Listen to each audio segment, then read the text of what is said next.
Hello বন্ধুরা, dream BD 26 এর আরও একটা নতুন ভিডিওতে আপনাদের সবাইকে স্বাগতম। মানব ইতিহাসের এমন অনেক কিছুই আবিষ্কার হয়েছে যেগুলোর রহস্য এখনও বিজ্ঞানীদের মাথা ব্যথার কারণ। কখনো প্রাচীন সভ্যতার নিদর্শন, কখনো অজানা প্রযুক্তির চিহ্ন, যেগুলো আমাদের ধারণার সীমা ছাড়িয়ে গেছে। আজকের ভিডিওতে জানবো পৃথিবীর ইতিহাসে পাওয়া সবচেয়ে অদ্ভুত 10টি রহস্যময় আবিষ্কার সম্পর্কে। Number 1, Antikythera mechanism. 1901 সালে গ্রিসের কাছে সমুদ্রে পাওয়া যায় এক অদ্ভুত যন্ত্র, যা পরে পরিচিত হয় অ্যান্টিকাইথেরা মেকানিজম নামে। এই যন্ত্রটি প্রাচীন গ্রিসরা তৈরি করেছিল, কিন্তু এর আশ্চর্যজনক কাজ এটা আসলে এক ধরনের প্রাচীন কম্পিউটার যা 2000 বছর আগে সূর্য, চাঁদ আর গ্রহের গতিবিধির হিসাব করত। বিজ্ঞানীরা এখনও ভাবছে এত নিখুঁত প্রযুক্তি তারা কোথায় পেল। Number 2, Baghdad battery. ইরাকের বাগদাদে পাওয়া যায় এক প্রাচীন পাত্র যা দেখতে সাধারণ হলেও ভেতরে পাওয়া যায় তামা এবং লোহার টুকরো। গবেষকরা বলেন এটা আসলে 2000 বছর পুরনো ব্যাটারি হতে পারে।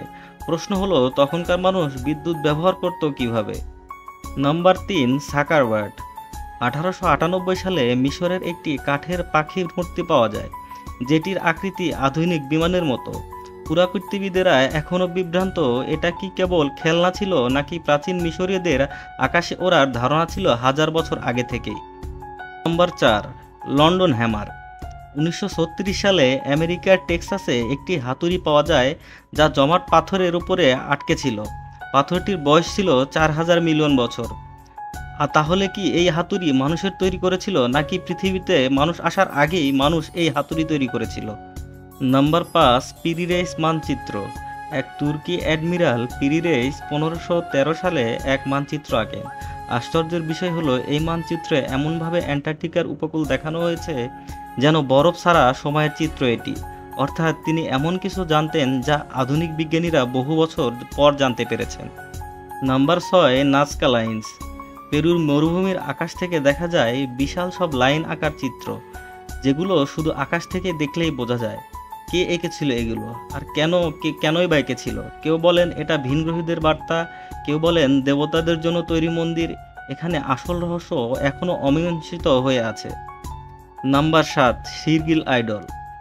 রাশিয়ার উরাল পর্বতের কাছে পাওয়া যায় বিশ্বের সবচেয়ে প্রাচীন কাঠের মূর্তি সিরগিল আইডল। এর বয়স প্রায় 12,000 বছর। এর গায়ে রহস্যময় চিহ্ন খোদাই করা হয়, যা এখন পর্যন্ত কেউ পড়তে পারেনি। এটা হয়তো প্রাচীন সভ্যতার এমন কোনো ভাষা যা আজকে আমাদের মাঝ থেকে হারিয়ে গেছে। নাম্বার 8, কোস্টারিকার রহস্য পাথরের গোলক। কোস্টারিকায় শত শত নিখুঁত গোলাকৃতির পাথর পাওয়া গিয়েছে। কিছু পাথরের ওজন কয়েক টন পর্যন্ত হয়েছে।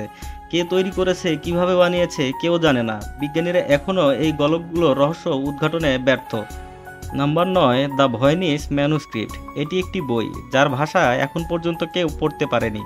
1912 সালে পাওয়া যায় এই বইটি। এই বইটিতে রয়েছে অজানা ভাষা, অদ্ভুত উদ্ভিদ আর অচেনা প্রতীক। বহু কোড ব্রেকার চেষ্টা করেছে, কিন্তু কেউ বুঝতে পারেনি এই বইয়ে কি লেখা আছে। এটা কি আসলে ভিনগ্রহীদের বার্তা, নাকি হারিয়ে যাওয়া কোনো অজানা সভ্যতার জ্ঞান সম্পর্কে লেখা হয়েছে? নাম্বার 10, ডোগন উপজাতির নক্ষত্র জ্ঞান। ডোগন উপজাতি হলো আফ্রিকার এক ছোট্ট উপজাতি। তারা শত বছর আগে থেকেই জানত সিরিয়াস বি নামে এক অদৃশ্য নক্ষত্রের অস্তিত্ব, যা চোখে দেখা যায় না। তখনও টেলিস্কোপ আবিষ্কার হয়নি, তখনও ছিল না টেলিস্কোপ। তাহলে এই তথ্য তারা কোথা থেকে পেল? তো বন্ধুরা, এই রহস্যগুলো শুধু আমাদের ইতিহাস নয়, আমাদের কল্পনাকেও চ্যালেঞ্জ করে। আমরা কি সত্যি জানি পৃথিবী কতটা পুরনো, বা এর গোপন রহস্য কত গভীর? এখানে আপনি কোন আবিষ্কারটাকে সবচেয়ে বেশি রহস্যময় মনে করেন? অবশ্যই কমেন্ট করে জানাবেন। ভিডিও ভালো লাগলে লাইক দিবেন, বন্ধুদের সাথে শেয়ার করবেন, আর অবশ্যই সাবস্ক্রাইব করে রাখুন এমন আরও রহস্যময় গল্পের জন্য। তো সেই পর্যন্ত ভালো থাকুন, সুস্থ থাকুন সবাই। আল্লাহ হাফেজ।